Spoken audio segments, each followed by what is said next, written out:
aula passada a gente viu uma fórmula genérica, né, para calcular grau superficial de divergência, né, de diagramas de Feynman, em praticamente qualquer teoria de campos envolvendo campos de spin 0, spin meio, spin 1, né? Tipicamente para esse tipo de campo, né? Com massa ou sem massa, né? Então, essa fórmula, né, a gente conseguiu chegar com argumentos bastante gerais, a gente só esboçou esses argumentos aqui. A gente trabalhou com mais detalhes, né, nas aulas lá no curso filmado, e a gente chegou a essa conclusão aqui, né? Chegou num grau superficial de divergência, D, né? Quer dizer, para cada diagrama de Feynman, isso indica, esse grau superficial de divergência indica qual o comportamento do integrando, né? Deixa eu escrever a fórmula para o D e depois eu coloco vamos dizer, a definição do D, né? MI 4 menos DI menos 3 menos FE menos BE menos 4. Né? Onde esse D aqui dizia respeito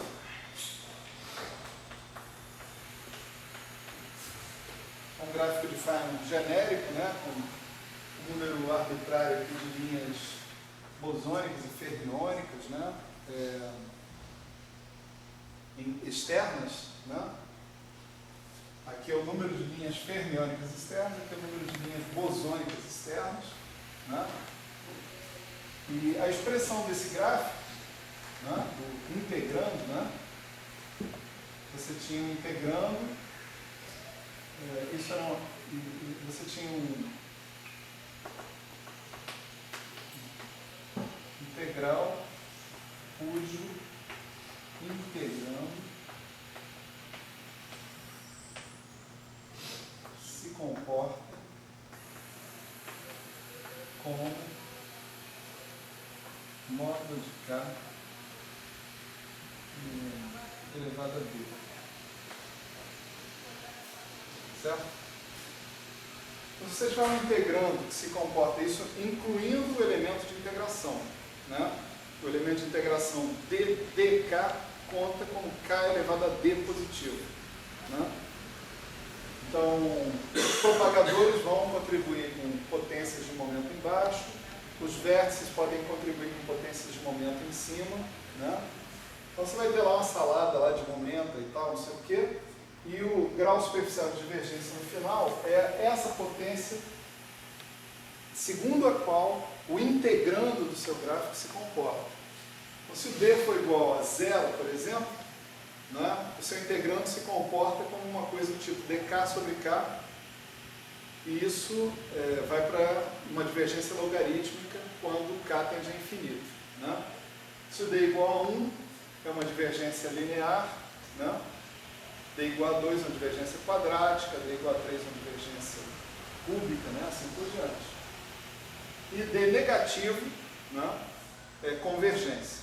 Pelo menos como se diz, convergência superficial, né? Esse é o termo. Por que essa palavra superficial? Pelo seguinte, porque o seu diagrama ele pode ser superficialmente convergente, no sentido que eu acabei de colocar, mas conter subdiagramas que sejam superficialmente divergentes. Quer dizer, o fato dele ser superficialmente convergente, de você calcular o grau superficial de divergência e dar negativo, não garante que o seu diagrama seja convergente. Para você garantir que ele seja convergente, você tem que analisar o seu diagrama, olhar todos os subdiagramas que ele contém e verificar que ele não contém nenhum subdiagrama superficialmente divergente. Né? Então, essa fórmula é a fórmula geral, né, para uma teoria de campo que envolva campos de spin 0, campos de spin meio, campos de spin 1, massivos ou não, né, em 4 dimensões. Né, 4 dimensões.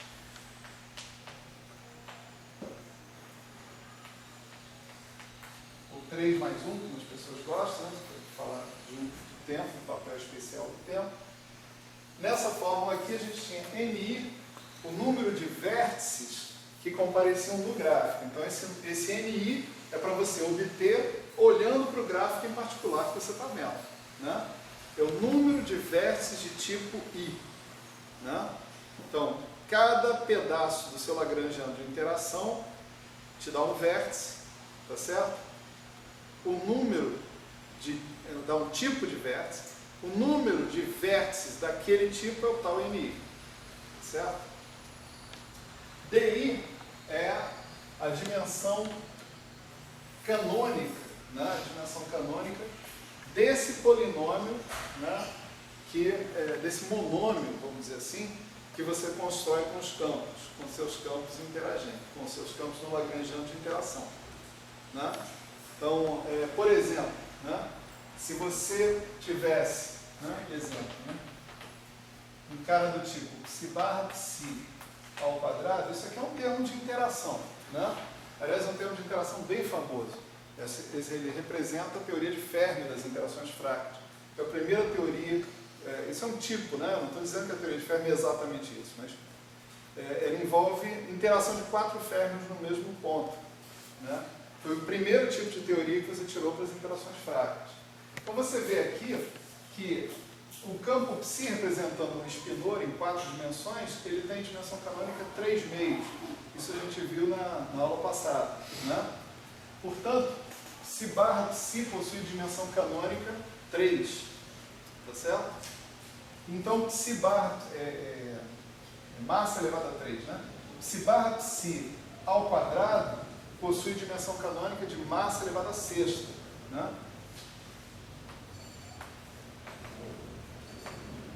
Então, esse DI associado a esse vértice de interação é 6, tá certo? A dimensão da constante de acoplamento que vai na frente é isso aqui, ó, 4 menos DI em 4 dimensões. Em outras dimensões pode ser outros valores. Né? Então você vê, tipicamente, que se você tiver uma constante de acoplamento aqui na frente, né, vamos supor lambda, a dimensão do lambda tem que ser massa elevada a menos 6. Não, menos 2. Né? Para que você termine com massa 4 e a integral de 4x seja de uma ação adimensional. Né? Então, uma teoria como essa, né, você vai ter 4 menos DI negativo. Você vê um sinal de menos aqui na frente. Esse NI vai ser sempre um número positivo, que é o número de vértices que você tem no seu diagrama. Portanto, esse cara aqui só tende a crescer, à medida que crescer a ordem perturbativa. Toda vez que isso acontecer, mesmo que você não tenha uma divergência naquela função de Green, na ordem mais baixa de teoria de perturbações, ou na segunda ordem, ou na terceira, você vai passar a ter em algum momento, em alguma ordem perturbativa. E daí em diante, essa divergência só vai piorar, só vai para frente. Tá certo? Então, um critério bastante coerente para você saber se você está com problemas ou não é analisar a dimensão da sua constante de acoplamento. Tá certo? Da sua teoria. Um teste muito rápido. Se você encontrar a sua constante de acoplamento com dimensão de comprimento, que é o inverso de massa, por exemplo, né, você já pode supor que a sua teoria vai ser não renormalizada. Tá certo? Essa é a situação aqui. Quer dizer, toda e qualquer função de Green, a partir de um certo momento, né, a partir de uma certa ordem perturbativa, vai ser divergente. Né? E daí em diante isso aí vai piorar. Isso acontece na gravitação. Acontece na gravitação. Exatamente. Gravitação, versão linearizada. Né? Essa é uma forma de você ver, você mostrar que a gravitação gravitação briga com esse conceito de renormalização, né? Aí tem o caso, né, em que isso aqui é negativo, é positivo, e aí você tem um número finito de gráficos, né, que são divergentes. E à medida que você aumenta a ordem perturbativa, esse número finito diminui, vai a zero. A partir de uma certa ordem perturbativa não tem mais gráfico divergente nenhum, né? Isso é o caso de uma teoria chamada de super-renormalizada, né? A gente viu isso, né? E o caso mais interessante é o caso de isso aqui é zero, ou seja, a sua constante de acoplamento é um objeto adimensional, tá certo? E sendo zero, você tem um certo número de divergências presente na sua teoria em algumas funções de Green. Tá certo? Em algumas funções de Green. Por quê? Porque, observa que esse número aqui, se o FE e o BE forem grandes o suficiente, esse número será positivo e, portanto, vai dominar, né, como grau superficial de divergência negativo. Então, para um certo número de linhas externas fermiônicas ou linhas externas bosônicas, você não vai ter problemas de divergência nas suas funções de Green. Mas, para certas funções de Green, com certo número de pernas externas fermiônicas, certo número de pernas externas bosônicas, sim, você vai ter graus superficiais de divergência positivos, né? Embora, né, sejam sempre os mesmos em cada ordem de teoria de perturbações. Exemplificando lá na nossa teoria, famosa teoria de 4, né? Exemplo 2, né?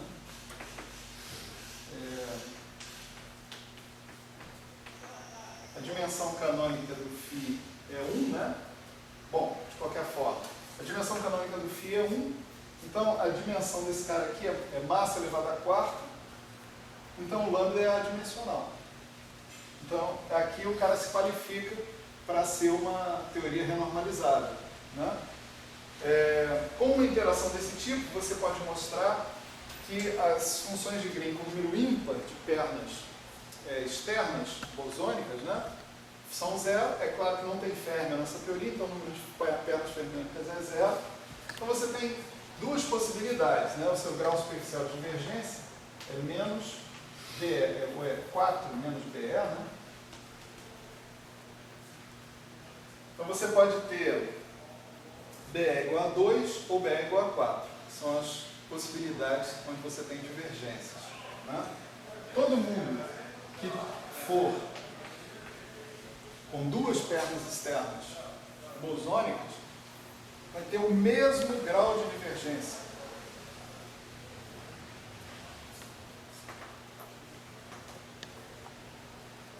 Quadrática, certo? Todo mundo que for com 4 pernas externas fermiônicas vai ter o mesmo grau de divergência logarítmica. A função de 6 pontos, de 8 pontos, de 10 pontos não tem mais divergências superficiais. Elas podem ter divergências superficiais, elas podem ter divergências ainda, se nos diagramas que você estiver utilizando tiverem inserções de funções de 2 pontos e funções de 4 pontos, que essas sim possuem divergências superficiais. Tá certo? Então essa é a brincadeira, né? Para a gente observar fazer uma análise, né, global do grau superficial de divergência dos nossos gráficos de Feynman que aparecem na teoria, né? Legal, então vamos para QCD, né? Na QCD nós temos sim a possibilidade de ter linhas fermiônicas e linhas externas bosônicas. Nós temos quarks, nós temos gluons, né? A rigor, né, nós temos que contar também os fantasmas, porque, embora os fantasmas não tenham pernas externas, mas eles aparecem como subdiagramas dentro dos seus diagramas de Feynman. Então, eles podem induzir divergências, ainda mais que eles interagem com os seus campos de calibre, etc., né? Então, Os campos de fantasma são contados aqui, né, com linhas bosônicas. Né? Se você tiver uma função de Green de 2 fantasmas, de 3 ou de 4 fantasmas, você vai contar como linhas de campo externos bosônicas. Né? Na QCD, né, CDQ, na CDQ, a gente pode rapidamente observar que, primeiro que você só tem, né, a gente lembra que a gente propôs a Lagrangiana da cromodinâmica de modo a ter invariância de calibre. Isso só nos dá uma única constante de acoplamento ao longo de toda a Lagrangiana. Essa constante de acoplamento aparece em diversas instâncias, mas é a mesma. Ela aparece na situação do vértice de 4 pernas gluônicas, né? Do vértice de 3 pernas gluônicas, de 4 pernas é G2, de 3 pernas é G. Na interação de gluon com quark, né? Aí é G também. Na interação de gluon com fantasma, também G, né? Na mesma situação. Então, se eu calcular, né? se eu fiz tudo dimensionalmente da forma certa, se eu calcular a dimensão dessa constante de acoplamento para um dos vértices que estão ali, essa dimensão deve se preservar, né? Para os outros termos de interação. É a mesma constante. Né? Então, por exemplo, se eu pegar esse termo aqui, ó, né?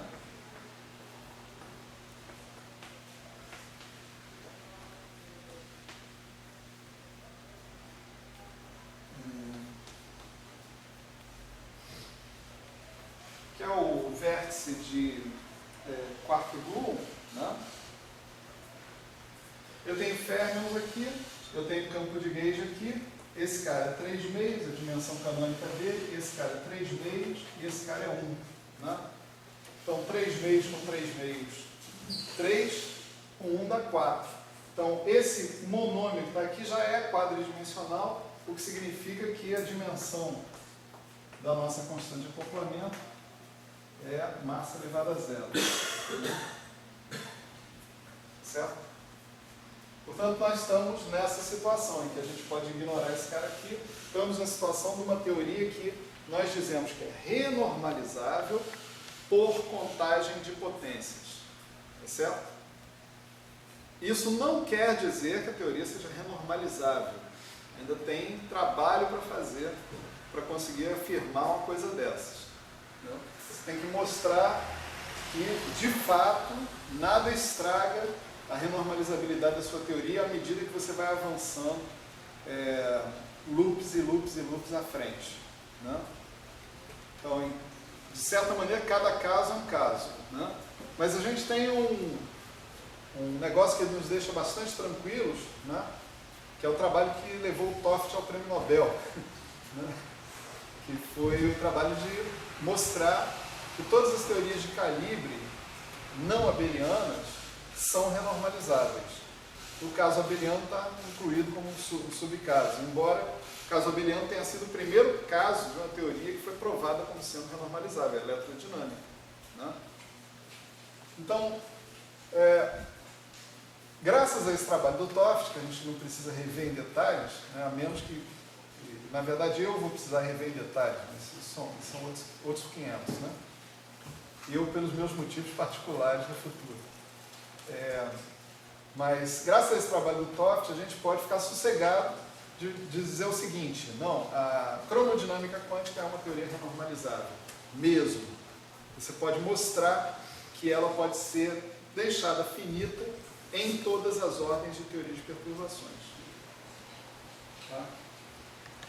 Isso daqui é uma evidência, o fato que se a gente tem o grau superficial, a dimensão canônica da constante de acoplamento como sendo 0, massa elevada a 0, então o grau superficial de divergência de qualquer diagrama da QCD vai ser 4 menos 3 meios de FE mais menos BR. Certo? Então você tem a mesma situação, né, que você tem ali na teoria Φ4, naquele exemplo que a gente deu na teoria Φ4. Que situação é essa? Eu tenho um certo número finito de tipos de funções de Green, tá certo?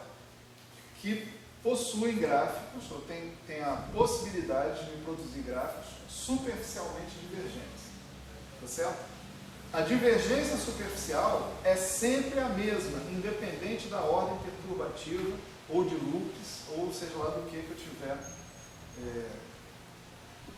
considerando. Depende apenas da função de Green específica que eu estou considerando, né? E agora eu vou enumerar para vocês aqui os caras que são problemáticos, né? Infelizmente são vários. Apesar da fórmula ser pequena, né? São vários desses caras que são problemáticos. Então, só para a gente fazer a coisa mais simpática, né? Vamos desenhar, né? Vamos dizer assim. O primeiro deles é a chamada alta energia do quark, que vem do propagador, né? Do quark. O número de linhas externas é 2, né? O número de linhas bosônicas externas é 0. E isso significa D igual a 1, tá certo? Bom, D igual a 1, mas você pode dizer o seguinte: esse propagador, o quark, ele tem que ter uma dimensão no espaço de momento, certo? Tipo, pega o propagador do quark livre. O propagador do quark livre é P, gama mi, P mi, né? Menos M. Né? Então ele tem que ter dimensão de momento. Então, o fato dele ter que ter dimensão de momento faz com que, efetivamente, lá nas suas integrais, isso conte como uma potência a menos no numerador, na hora do seu grau superficial de divergência para ficar no final. Por quê? Um dos momenta que a gente está contando, aqui a gente está contando os momentos cegamente, né? Em cima do propagador, dos fatores de vértice, dos elementos de integração, etc. e tal. Só que esses momentos, eles não são todos caminhos, não são os momentos de integração, eles também são os momentos externos do seu gráfico. Como tem que sobrar um momento P no final, isso implica que você tem que ter um momento K embaixo a mais para compensar esse cara. Isso vai reduzir o seu grau superficial de divergência efetivamente. Então você tem que pensar na dimensão, né, da tua função de Green também, para você produzir, você construir o grau superficial de divergência que você realmente deve esperar, para você não tomar nenhum susto. Ah, mas eu estava esperando um grau superficial de divergência linear e o negócio deu logaritmo. Né? Deu logaritmo por isso, porque tem que sobrar um P/M no final da história. Né? Então, aqui você tem o que você chama de grau superficial de divergência efetivo igual a 0, porque esse cara aqui tem que ser proporcional a P/ e eventualmente a M. Certo? Depois você tem a alta energia do Gould.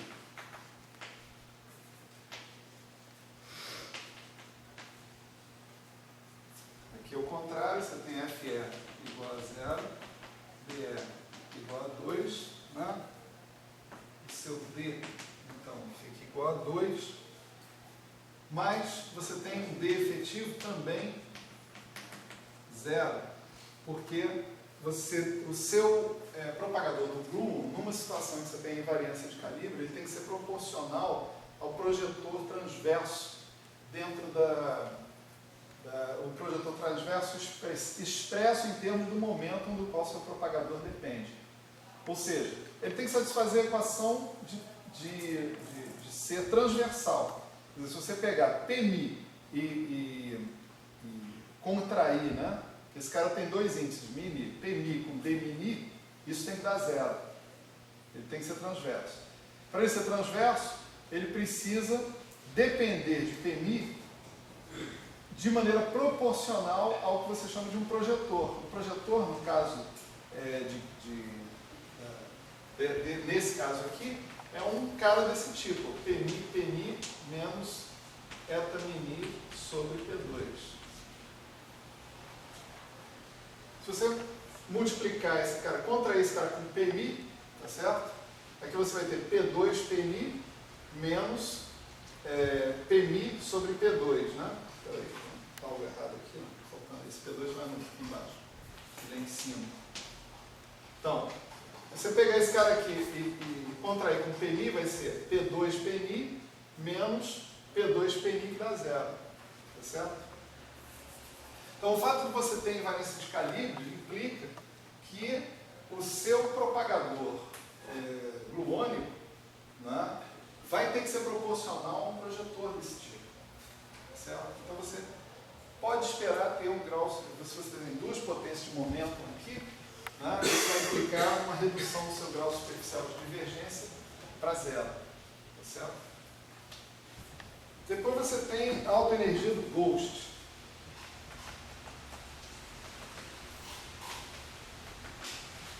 Aqui, novamente, você tem ali o número de linhas ferrométricas externas zero, número de linhas externas bosônicas igual a 2. Né?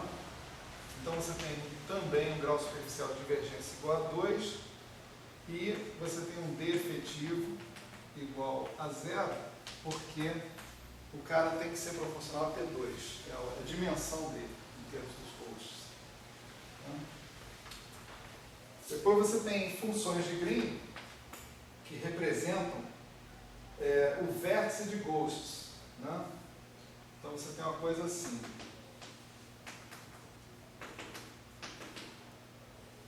Certo? Uma função de Green genérica desse tipo.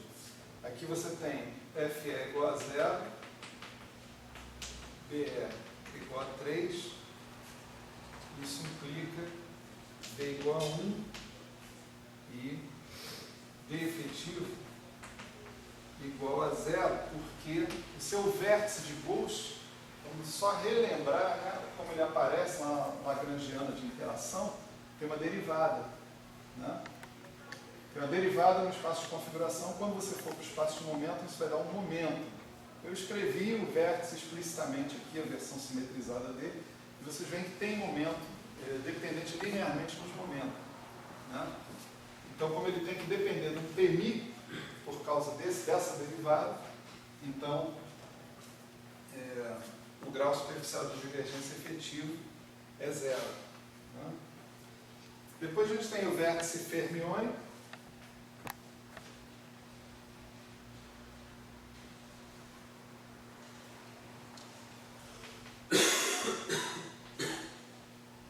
Esse cara que está aqui, ele tem duas linhas fermiônicas, né? Tem uma linha bosônica e daí você tem um grau superficial de divergência igual a 0, ou seja, logaritmicamente divergente, e não tem nada aqui constrangendo esse cara. O grau superficial de divergência efetiva vai ser 0 também, ele é adimensional. Tipicamente, não sei se vocês lembram das regras de Feynman, né? Esse vértice é IG, né? No trilevel, no nível de árvore, nível sem loops, né? Ele é IG delta da somatória dos momentos e tem um lambda, né? Tem uma matriz lambda de Gell-Mann, né? Junto. IG, lambda, etc. e tal, e a delta dos momentos. Tudo isso é adimensional.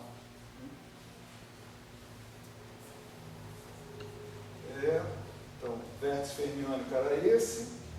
Depois nós temos o triplo vértice de Bloom. Esse aqui.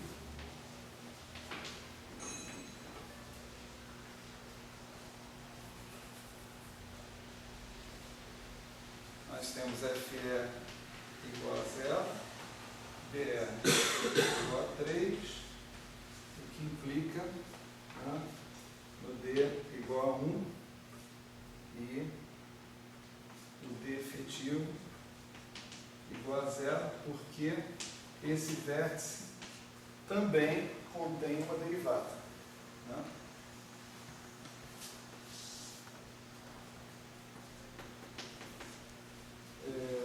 Depois o vértice quártico de Bloom,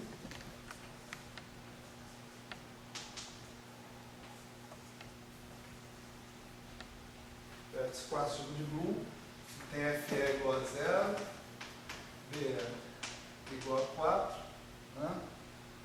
E isso nos dá D igual a D efetivo igual a 0. Né? Novamente, esse vértice é adimensional, né? Essa função de Green é adimensional, então você não tem nenhuma redução do grau de divergência baseado nisso. Depois, temos o vértice quártico de Ghost, que é esse aqui.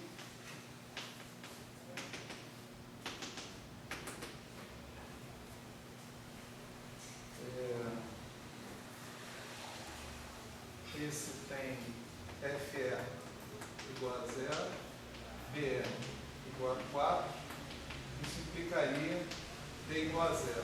Mas nós vamos englobar esse caso junto com o próximo caso, que é esse aqui também, que é o vértice quártico Ghost Gluon, que é uma coisa assim.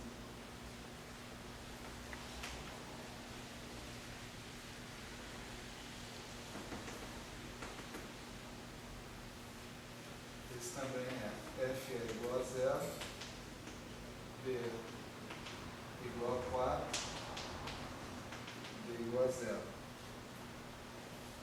Eu acho que a rigor, isso não está escrito aqui não, mas eu tenho a impressão que eu deveria colocar um grafo 10 aqui, seria esse caso aqui.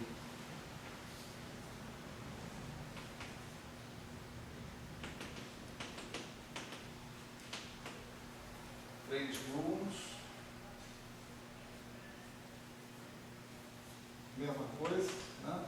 E talvez um caso 11, que é três ghosts, né? E aqui com 3 gluons. Isso dá a mesma coisa. No entanto, né? Tanto aqui quanto aqui quanto aqui, eu vou ter contribuições dimensionais, porque o vértice dos gluons, dos ghosts, sempre carrega derivadas, então vai carregar um momento no espaço de momento. Então, todos os graus superficiais de divergência que são 0, mas com essa dimensão desses vértices que estão aqui, você vai reduzir isso aqui para um grau superficial de divergência menor que 0. Portanto, você não deve ter problemas de divergências nesses gráficos que envolvidos por essas funções de Green. Certo? Beleza. Então, essa é a situação cruel da QCD. É isso que a gente tem que resolver. Você vê que não é pouca coisa, não. Né? Muito gráfico, divergente, né? Mas, assim, o alívio é saber que é um número finito de tipos de gráficos divergentes. E que essas divergências são as mesmas, independente da ordem perturbativa que a gente estiver concluindo, que a gente estiver analisando. Certo? Por exemplo, aqui se eu estiver analisando, né, a ordem de Bloom, né, vou ter um cara como esse cara vai ser logaritmicamente divergente. Né? Se eu for para 2 loops, por exemplo, um cara como esse, vai ser logaritmicamente divergente do mesmo jeito. Tá certo? É sempre uma divergência logarítmica que você tem. Né? Então, não interessa a ordem perturbativa, o tipo da divergência, a maneira como ele vai embora para o infinito, é sempre a mesma. Né? Isso é típico das teorias renormalizáveis. Uma teoria não renormalizável, isso não acontece. Aí, cada gráfico que você estiver analisando vai divergir de um certo jeito, dependendo do número de vértices que esse gráfico envolver. Certo? Do tipo de constante de acoplamento, né? Das diversas dimensões das constantes de acoplamento. Você pode não ter só uma, pode ter várias constantes de acoplamento. Né? Numa teoria renormalizável, você também pode ter várias constantes de acoplamento, contanto que sejam todas adimensionais. Em princípio, pela questão do Power Counting, você não tem obstáculos, né, para definir bem a sua teoria. Então tá, então a ideia agora é a seguinte, é a gente fazer um esboço, e é realmente um esboço, porque vocês veem que é muita coisa para considerar, né? Então, um esboço do que a gente pode fazer no nível de um loop, na QCD, tá certo? Como é que eu posso pegar a cromodinâmica quântica e deixar todos os gráficos da cromodinâmica quântica finitos, tá certo? Na ordem de um loop. É isso que a gente vai fazer hoje, né, essencialmente. Ou vai esboçar, na verdade. Eu não vou fazer em todos os grandes detalhes, de forma nenhuma, porque aí vira outro curso, né, de certa maneira. A ideia é chegar em outras coisas aqui no curso, então eu só quero mais ou menos colocar para vocês no trilho, né? Caso vocês tenham interesse ou precisem fazer isso algum dia, né, que vocês tenham o trilho, pelo menos, para seguir, né? Nós vamos usar como exemplo esse cara que está aqui, tá certo? Mais ou menos para entender, né, o que está acontecendo. A gente já mais ou menos esboçou o que a gente tinha que fazer, né, com esse cara, né, pelo menos em um loop, né? A gente montou explicitamente, a gente usou um exemplo com a autoenergia do Fermi, né, em um loop, na aula passada, para mostrar explicitamente como é que você aplicava as regras de Feynman e chegava numa expressão na QCD, né, associada com o teu gráfico de Feynman, né. Agora vamos mostrar para vocês quanto dá pelo gráfico de Feynman, né, se você calcular. Então, para a gente fazer isso, vamos só definir não é demais, né, a gente perder um pouquinho de tempo definindo o que nós estamos chamando de autoenergia. Por que esse nome, né, autoenergia do Fermi, né? Se você pegar o propagador do quark, aquele camarada que está ali, né, tá certo? Você sabe, você pode classificar esse propagador do quark, né, todos os gráficos de Feynman que contribuem para esse propagador do quark, você pode classificar dessa maneira aqui. Você pode dizer que ele é isso aqui, mais um outro cara,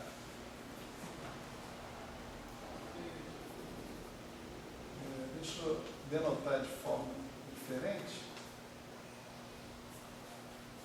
desse tipo, mais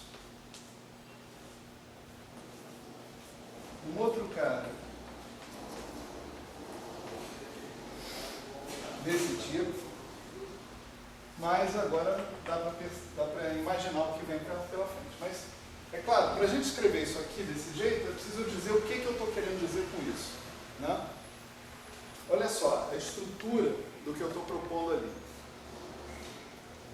São gráficos de Feynman, tá certo? Que envolvem uma subestrutura tal que, se eu cortar uma linha interna, eu não separo o meu gráfico de Feynman em dois gráficos de Feynman disjuntos. Tá? Por exemplo, esse cara aqui, né, é um cara desses. Se eu cortar uma linha interna, eu não separo ele em dois caras diferentes. Se eu cortar essa linha, também não separo ele em dois caras diferentes. Tá certo? Agora imagina todos os caras desse tipo. Todos os caras, tais que, se você cortar uma linha interna, você não os separa em dois caras diferentes. Tá certo? A soma de todos esses caras é o que eu quero dizer com essa bolha aqui. Tá certo? Agora, esses não são todos os gráficos de Feynman que contribuem para esse cara aqui. Além desses, você tem, por exemplo, né, um cara assim.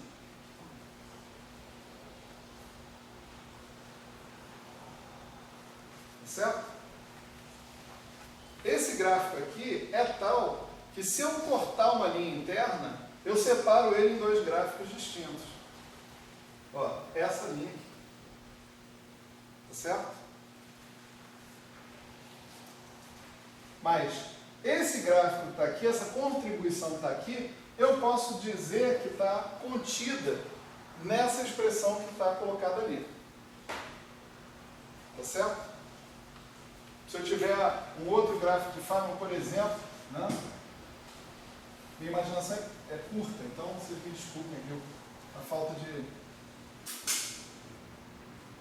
variedade, né? Nos gráficos de Feynman. Né? Esse é um outro gráfico que também cabe nessa contribuição que está aqui. Mas a contribuição original, né? Veja que eu só quero um miolo, né? Não me interessam os propagadores externos do gráfico, eu só quero esse miolozinho que está aparecendo aqui. Isso daqui eu poderia escrever o seguinte: descontando os propagadores externos, é um cara assim, mais um cara assim, mais um monte de gente assim. Só esse miolo. Esses são os tais gráficos irredutíveis a uma partícula. Né?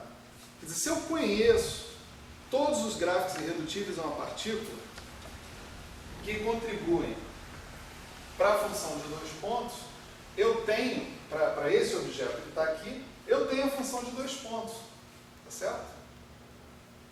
Vamos chamar esse objeto aí de sigma. Sigma de P. Então, o que você tem ali, essencialmente, é uma série geométrica em sigma de P. Tá certo? Você tem que pensar no sigma de P como uma matriz aí, né? Então, é uma série geométrica envolvendo matrizes. Propagador, propagador, sigma, propagador, propagador, sigma, propagador, mais etc e tal. Você pode somar essa série geométrica e você já sabe mais ou menos quanto é que você vai obter. Isso daqui vai ser 1 sobre P slash menos M menos sigma de P mais I epsilon, né? Não importa, mais I epsilon. Certo? Então, aqui está um pouco mais claro por que a gente fala em alta energia. Né? Porque você vê que esse cara que está aqui, ele pode funcionar de duas maneiras. Ele pode produzir um fator a ser adicionado ao P slash e pode produzir um fator a ser adicionado ao M. Né? Depende da estrutura dele. A estrutura dele pode ter uma matriz gama e um P, ou ser uma contribuição independente de matrizes gama que vai ser somada para o M. Tá certo? Então ele é um cara que é capaz, potencialmente, de modificar o polo do seu propagador. O polo do seu propagador está associado com a massa da partícula que está sendo descrita na sua teoria de campo. Então isso daí é uma modificação, potencialmente, uma modificação dinâmica da massa da sua partícula. Né? Se você alterar a posição do polo do seu propagador aqui, né? Quer dizer, a forma mais geral que você pode escrever para isso aqui é uma coisa assim: lambda de P quadrado, P slash menos um M', tá certo? Uma coisa desse tipo. O que vai acontecer? O lambda de P quadrado não vai modificar a posição do polo do seu propagador, mas o M' vai modificar isso sim. Isso quer dizer uma coisa que a gente talvez já tenha ouvido falar, mas não tenha visto, né? Muitos de nós talvez não tenhamos visto ainda aparecer. O que a interação modifica a massa da partícula que a gente está considerando. Tá certo? A massa é a massa interagente, é a massa definida pela teoria interagente, ou seja, a massa física que você mede, né, você bota na balança, né, é a massa que leva em consideração todos os efeitos da interação. Tá certo? A massa, parâmetro original que aparece na Lagrangiana, não é efetivamente a massa da partícula que você vai medir no final. Tá certo? Então, esse objeto é o objeto que a gente tem acesso, né? Quer dizer, aí você, como é que você calcula esse sigma? Você pega aquele gráfico de Feynman, desconta os propagadores externos e fica só com esse miolo aqui. Tá certo? É esse miolo que a gente colocou na tela aí, no quadro, né? Na aula passada, na aula antepassada, não me lembro mais, né? E a gente parametriza esse cara usando dois camaradas, duas funções específicas. Uma que eu chamo de sigma 1 de p quadrado e outra que eu chamo de sigma 2 de p quadrado.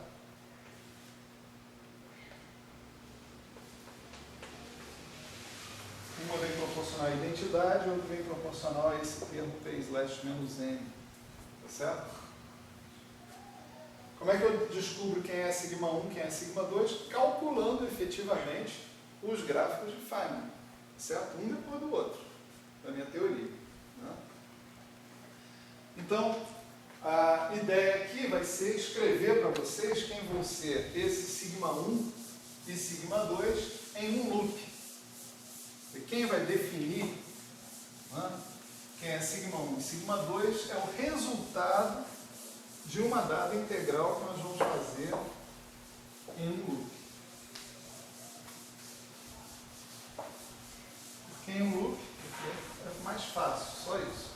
Se a gente fosse macho mesmo, fazer negócio em todos os loops. Enfim.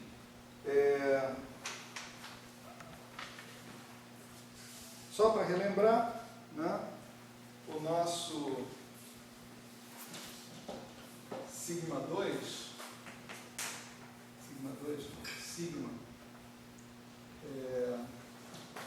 delta alfa, estamos colocando aqui os índices de cor explicitamente, né, de p/, isso daqui dava menos isso, dava menos delta alfa, G2, C2GR.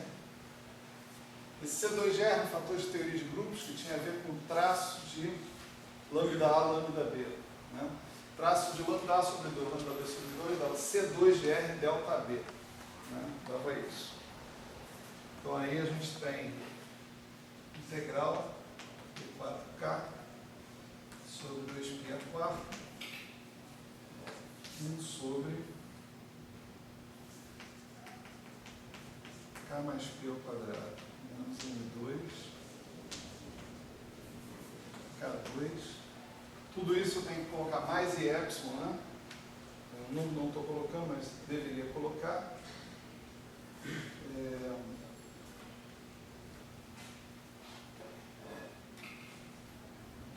Não, deixa eu voltar um passo atrás, desculpa. Alfa e beta são índices de quê? Espiraliais? É índice de cor. É. Vou voltar um passo atrás, colocar uma expressão mais enxuta. Antes da gente começar a ajeitar a coisa com matrizes,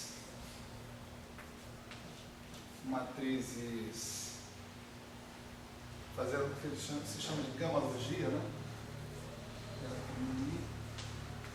Menos A, KI sobre K2 sobre K2. Então, essa era a forma que a gente escreveu para essa aula de energia há 1 ou 2 aulas atrás. Né? Tem uma conta imensa para fazer aí. Né? Mas a gente já pode perceber que a gente tem uma divergência pintando por aqui. Né? Você tem um cara que se comporta com 1 sobre K, aqui um cara que se comporta com 1 sobre K4, né? 1 sobre K2, Então aqui você tem K3 embaixo, K4 em cima, você tem uma divergência linear. Lembre-se, né, que você tem uma dependência no momento desse cara, né, ele tipicamente ele é um cara com dimensão de P/, né, menos M, aquele cara ali coloca a dimensão explicitamente. Então essa tua dimensão, teu grau superficial de divergência linear se transforma num grau superficial de divergência logarítmico, né, efetivamente, no final. Então, a pergunta aqui, né, nós não vamos nos alongar muito na resposta, vou só dar uma ideia, né, de como é que as coisas são feitas. Como é que eu trato essa divergência? Isso aí dá infinito, certo? Essa integral dá infinito. Eu vou ficar paralisado por isso, porque a integral dá infinito? Não é essa a ideia. Eu vou me perguntar como essa integral dá infinito. Como que eu explicito essa divergência? Como que eu parametrizo essa divergência? Tipo assim, a coisa mais simples a fazer seria você fazer a integral do espaço de momento até um certo cutoff. Essa integral viraria uma função desse cutoff. Quando o cutoff fosse para infinito, você obtinha infinito. Tem várias desvantagens de fazer esse negócio desse jeito. A principal delas é covariância, essencialmente, covariância de Lorentz. E um método que hoje tem aplicação praticamente universal é a chamada regularização dimensional. Né? O que faz a regularização dimensional? A regularização dimensional diz o seguinte: bom, essa integral é divergente em 4 dimensões, mas se o número de dimensões fosse 2, a integral não seria divergente. Tá certo? Porque aí você teria K2 em cima sobre K3 embaixo, né? Você teria 1 sobre K, grau superficial de divergência negativo. Né? Bom, então, isso quer dizer que existem dimensões onde essa integral é divergente e dimensões onde ela não é divergente. Será que eu consigo uma fórmula geral que explicite a divergência dessa integral em termos das dimensões? Será que eu consigo calcular essa integral não em 4 dimensões, mas em D dimensões? E consigo encontrar uma fórmula geral para essa divergência? Resposta: sim, consigo. Né? Essa integral aqui transforma-se, né, numa integral, né, após a regularização, após essa conta que a gente está falando aqui, vamos chamar de epsilon, certo? Essa história. Esse epsilon aqui, eu vou chutar uma definição do epsilon, que é operacional, funciona, mas eu não sei se é a definição que o cara está usando. Pode ser que dê um problema lá na frente. Né? Vamos chamar de... a dimensão D é 4 menos epsilon. Pode ser 4 menos epsilon sobre 2 também, alguma coisa assim. Mas enfim. Né? Fato é, quando epsilon tende a 0, tá certo? A dimensão D tende a 4. O negócio é de dimensão tender a 4. Já já a gente fala sobre isso. Dimensão é 1, é 2, é 3. Dimensão não é 3,5, raiz de π. Né? Que história de dimensão é essa? Né? Então, se a gente define o epsilon desse jeito, tá certo? Então agora, a minha integral que eu estava calculando aqui, eu posso calcular essa integral até o final, tá certo? Isso não é tão difícil assim. Né? E eu vou ficar com essa integral como uma função de epsilon, desse epsilon que está aqui. Inicialmente eu posso pensar, não, epsilon é um número inteiro. É 1, é 2, é 3, é 4, é 5, assim por diante. Né? Ou inteiro negativo também, né? Também pode ser. No máximo 4, porque eu não conheço dimensão negativa. Né? Mas aí beleza, aí eu olho, mas que tipo de função de epsilon esse sigma está representando? Eu chego à conclusão de que isso tem argumentos gerais para a gente falar sobre isso, né? Que a dependência em epsilon está sempre em funções gama de Euler. Tá certo? Ou em funções que são alguma coisa elevada a epsilon, tá certo? Tipo potências epsilônicas, né? Tá certo? De alguma coisa. Ou é gama ou é uma potência, uma coisa desse tipo. Não é nada diferente disso, né? Ou logaritmo, alguma coisa assim. Isso significa uma coisa importante, significa que eu posso estender analiticamente o resultado desse cálculo para uma função inteira de epsilon a menos de polos. Tá certo? Então, num primeiro momento, você só calcula isso aqui para epsilon menor que 4 inteiro, né? Você olha o que você obteve e você obteve algo que é função de gamas, função gama de Euler, né? E de potências, coisas assim, né? Agora, isso que está aqui, você faz a continuação analítica. Para que essa continuação analítica? Para dar sentido ao limite quando epsilon tende a zero. Que esse limite, para uma dimensão inteira, se eu quiser manter o sentido de dimensão o tempo inteiro, eu não consigo dar sentido, né? Epsilon tender a zero. Agora, como o gama depende de epsilon, como o sigma depende de epsilon, através de funções que têm extensão analítica, bem conhecida, a função gama de Euler, pode ser definido sobre todo o plano complexo a menos de polos sobre o eixo real. Tá certo? Então eu faço essa extensão analítica e então eu tomo o limite quando o epsilon tende a zero para reobter a história original. Mas nesse processo de tomar o limite quando o epsilon tende a zero, eu estou com a minha divergência sob controle de uma forma contínua. Tá certo?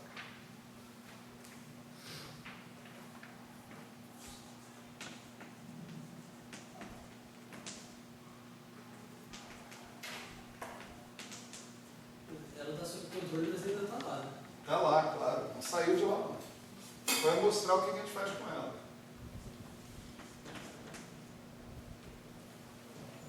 Ela vai aparecer explicitamente em polos desse tipo. Coisas que eu posso ver que divergem quando o epsilon tende a zero. Tá certo? Só que agora falar essa frase, epsilon tende a zero, tem sentido. Por quê? Porque eu peguei o meu gráfico e continuei ele analiticamente para um lugar onde o epsilon é uma variável complexa, genérica. Tá certo? Isso chama-se regularização dimensional. Tá certo? É isso. Não é muito mais que isso, não.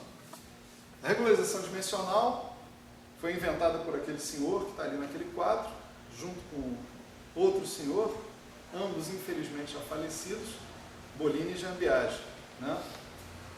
E depois reinventada pelo Toft e pelo Veltzman, tá certo? Numa história bastante estranha, ainda não completamente esclarecida, né? De qualquer forma, aqui nesse corredor, pelo menos, a regularização dimensional é deles, tá certo? Em outros corredores eu não sei, mas aqui a gente se orgulha, né, disso ter acontecido aqui nesses corredores, né? Eu vou escrever para vocês, eu vou tomar um imenso atalho, eu não vou fazer a conta, eu vou escrever para vocês o resultado disso aí, tá certo? Vocês vão guardar isso na memória. Isso é muita sacanagem, né? Falar uma coisa dessa, mas tá bom. Pelo menos o jeito, tá certo? E aí nós vamos abordar a questão do que fazer com as divergências na QCD, tá certo? De uma maneira geral. Depois nós vamos retornar a esse resultado que está aí, tá certo? Então, nesse momento, a única coisa importante em tudo isso que eu vou escrever é que você tem um resultado divergente, tá certo? E você vê essas divergências aparecendo desse tipo, com coisas desse tipo. Aí você vai saber de onde vêm essas divergências, ok? Então, como a gente falou, né, o sigma, a gente está escrevendo como sigma 1 mais P/-M sigma 2. Então eu vou dizer para vocês o que dá sigma 1 e sigma 2 que você obtém depois de fazer essa conta aqui, tá certo? Você pega,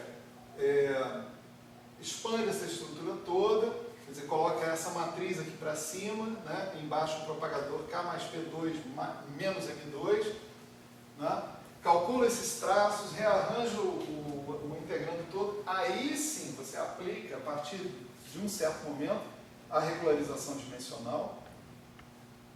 É um momento bem escolhido, vamos dizer assim, para você conseguir chegar numa integral que você já conhece, etc. e tal. Identifica o resultado da sua integral e aí depois você separa num pedaço que não depende de P/-M e um pedaço que depende de P/-M. Aí você identifica sigma 1 e sigma 2. É assim, tá certo? Então não é uma conta complicada, mas é uma conta com certeza chata, né?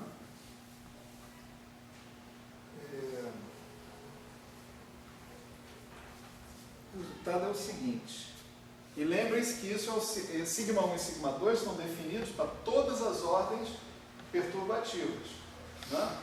O que eu vou escrever aqui é o sigma 1 e sigma 2 em um loop, tá certo? O sigma 1 e sigma 2 que vem desse gráfico aqui apenas, tá certo?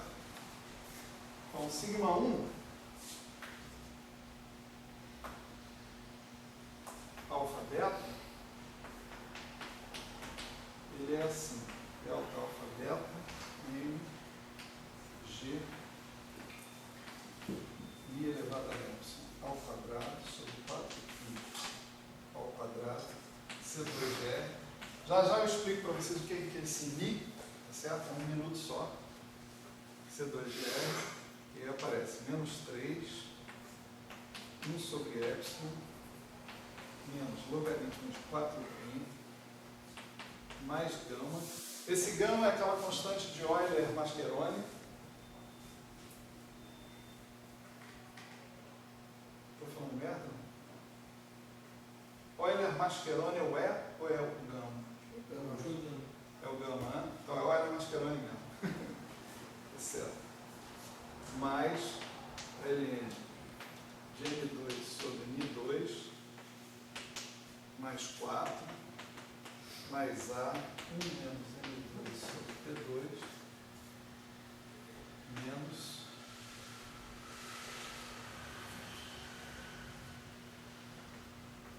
menos 3 menos A M2 sobre P2 e menos M2 sobre P2 Ln de 1 menos P2 sobre M2.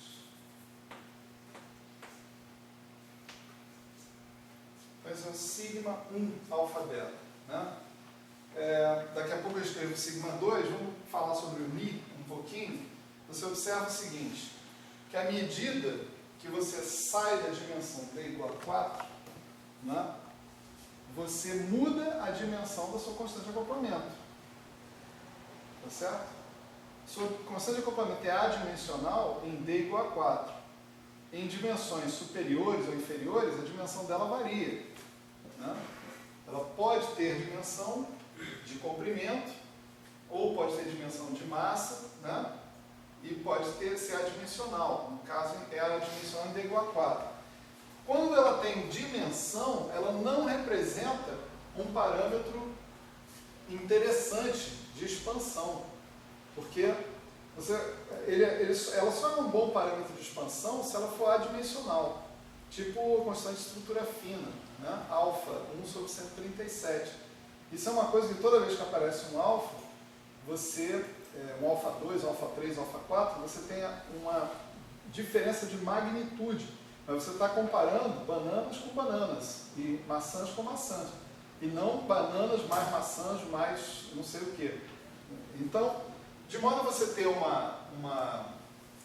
uma constante acoplementar dimensional, você modifica a sua constante original pela adição de um termo de massa. Esse νi é uma escala de massa elevada a epsilon, que é esse epsilon, agora que está a questão, se é isso ou se não é, né?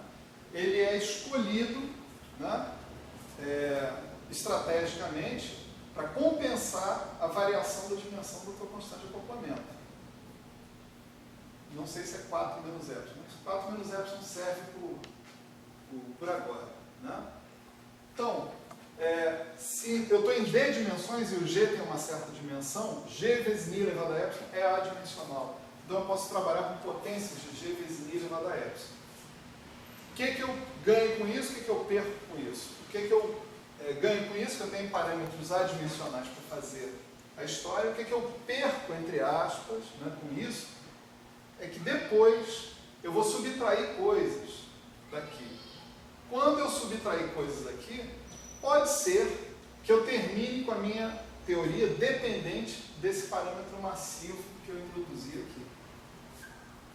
A teoria é independente do epsilon se no final eu tomar epsilon indo para zero. Mas se eu tomar epsilon indo para zero, olha aqui um belo 1 sobre epsilon aqui dizendo que dá infinito, né? Que as coisas dão infinito. Então, eu não posso tomar epsilon indo para zero antes de fazer a subtração. Tá certo? Quando eu faço depois que eu faço a subtração, pode ser, dependendo do quanto eu subtraio, de que tipo de coisa eu subtraio, pode ser que sobre uma dependência no Ni. Tá certo? Aí é um bom momento para a gente falar o seguinte. Isso está parecendo cada vez mais estranho, né? Eu tenho uma coisa que não depende de um parâmetro massivo, né, que eu coloquei lá, e agora aparece esse parâmetro do nada, simplesmente do projeto de renormalização. Eu tive que fazer uma subtração das quantidades divergentes, e como resultado, o que sobrou dependente desse parâmetro Ni, né? Eu poderia dizer, não, dane-se, eu vou seguir com a minha constante de acoplamento dimensional mesmo, dane-se. Não tem... já que usar a constante de acoplamento adimensional me implica no aparecimento desse Ni, então eu vou continuar com ela dimensional mesmo e depois, no final, eu recobro a constante adimensional quando a dimensão tender a 4. Né? Tá legal. Só que você vai ter que fixar, de alguma maneira, a parte finita. Existem ambiguidades na renormalização dos seus gráficos de Feynman. Você tem que fixar. E nesse processo de fixação das ambiguidades, inevitavelmente, você adiciona um parâmetro massivo. O resultado final dessa história é o seguinte: seja lá o que for que você fizer, vai sobrar um parâmetro massivo arbitrário na história. Isso é uma ambiguidade do procedimento de renormalização. Todo e qualquer procedimento de renormalização gera uma escala de massa para você.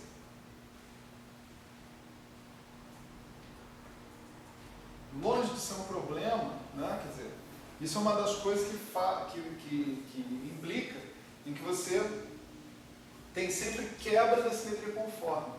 Se você tem uma escala de massa sendo gerada, né, aparecendo na sua teoria, você já não tem mais invariância por dilatações.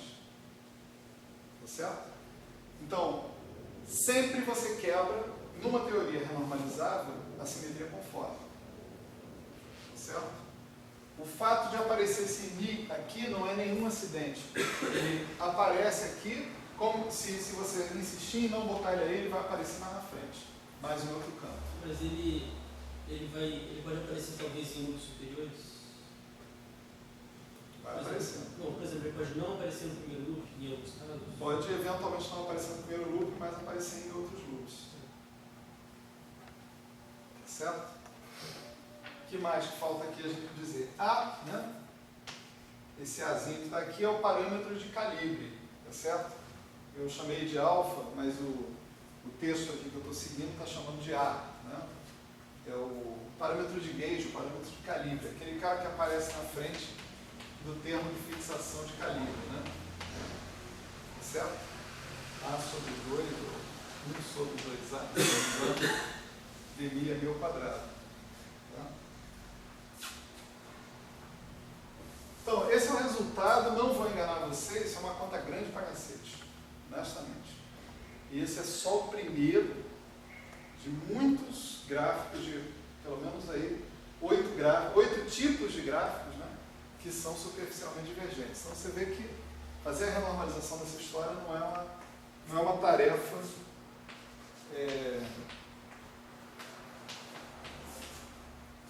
que você faz com o pé nas costas. Né? Vamos ver o sigma 2, né, alfa beta, de P2, calculado para essa contribuição, a primeira contribuição também, ele vai dar delta alfa beta a g i elevado a epsilon ao quadrado sobre 4π ao quadrado C2gr 1 sobre epsilon menos elementos 4π mais gama mais elemento m2 sobre mi2 menos 1 menos m2 sobre P2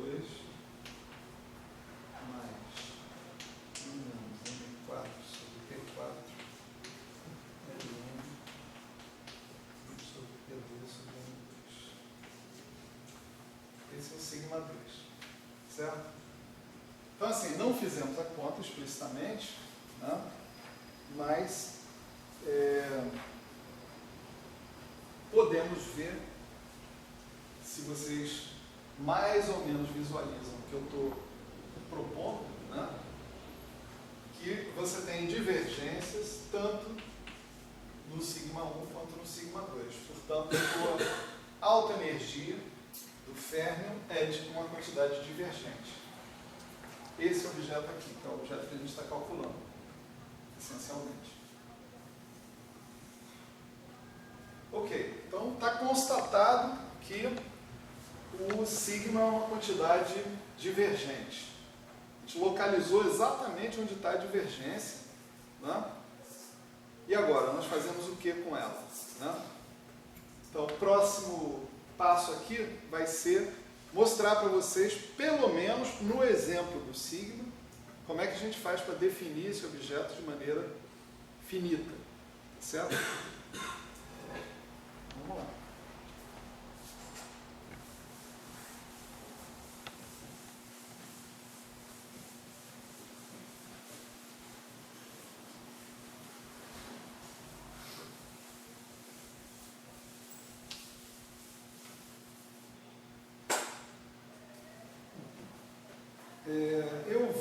Eu estou usando, né, o texto que eu estou usando aqui, tudo isso que eu estou falando para vocês, se encontra de maneira bem mais densa, né, e com as contas feitas, né, para quem tiver interesse em seguir, no livro sensacional que eu conheço desde a minha época de mestrado aqui no Zé, olha que faz tempo. É o Pascoal e Tarras. Deixa eu só anotar aqui para... Ninguém precisa anotar, né? Está no vídeo, né? Pascual são dois espanhóis, né?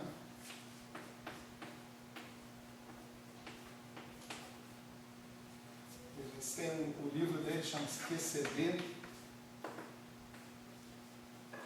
Renormalization for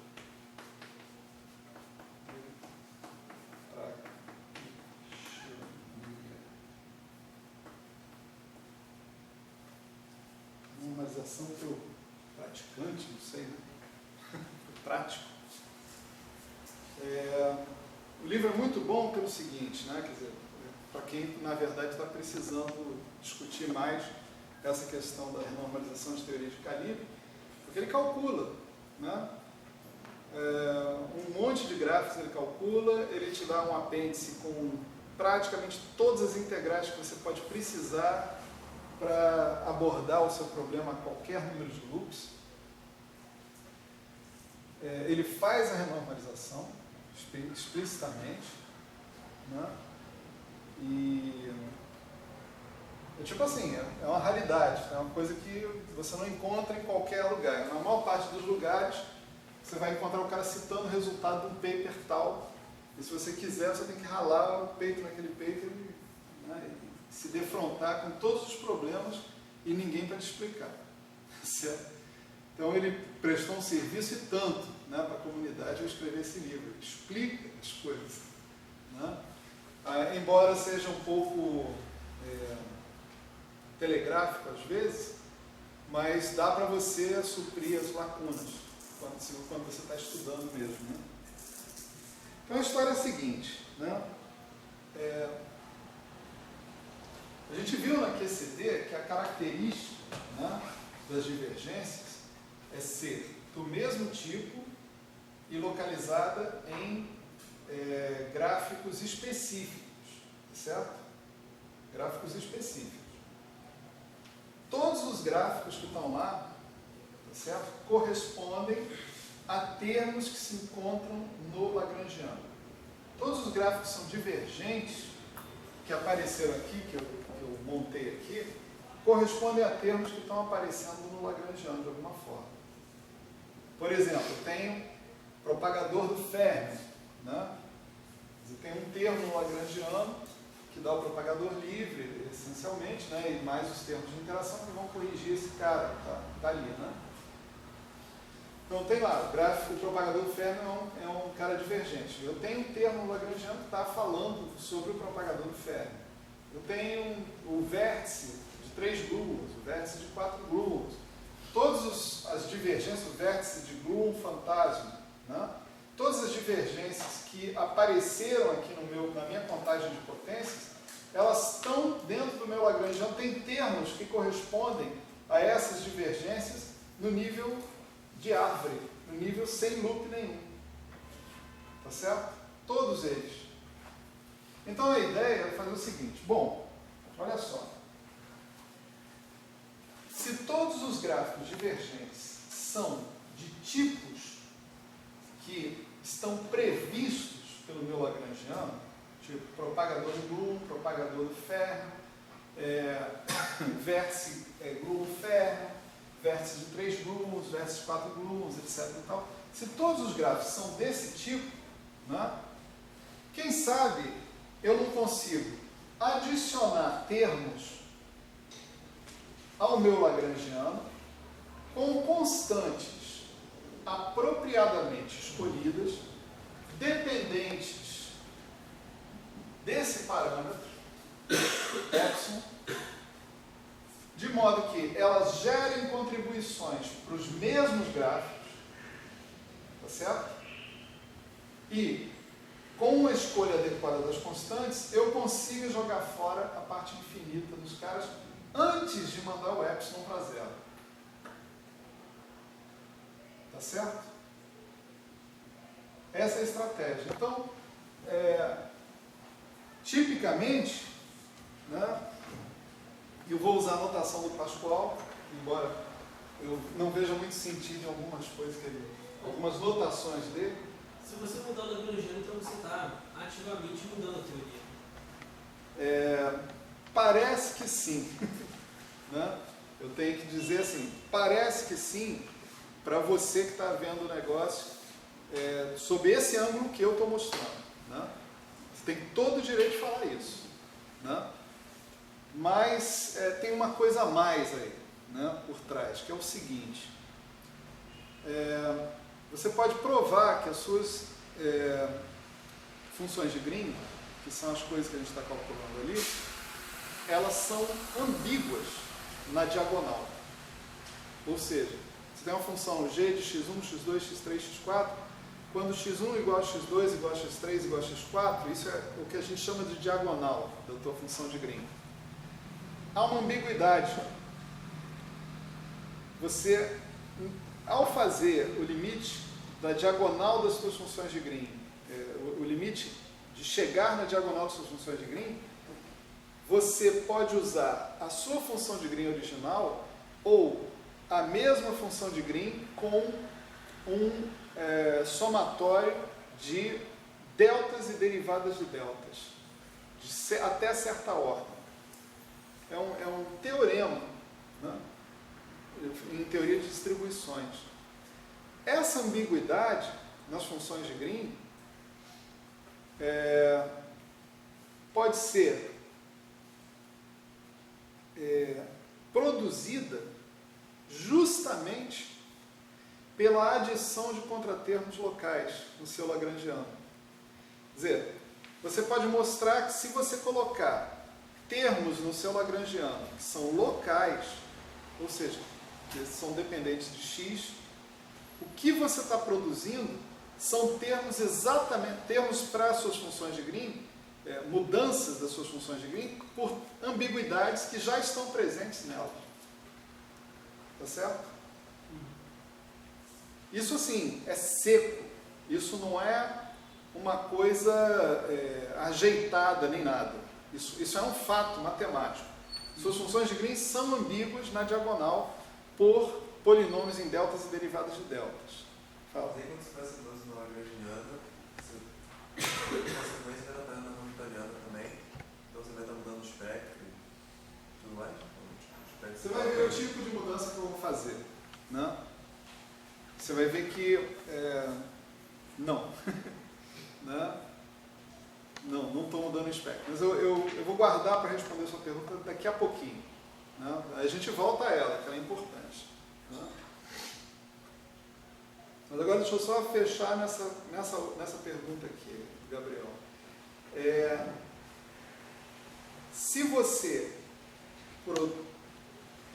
muda o seu lagrangiano com termos locais, o que você produz é um deslocamento, você muda suas funções de Green, resultantes, de espalhamento, etc., por ambiguidades do tipo que elas já sofrem.